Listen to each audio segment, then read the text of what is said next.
Hello everyone, today in this video we will discuss how to use grid lines in camera app on Samsung Galaxy A57. Let's start the video. First of all, go to app library. Here click on camera app.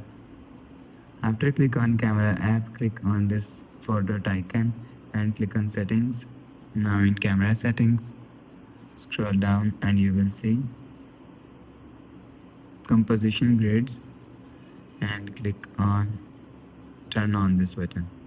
After turn on this button, go back to home screen and you will see composition grid is add on camera. So if you want to use, so you will use from here. After use, go back to home screen. So that's how you can use grid lines in camera app on Samsung Galaxy A57.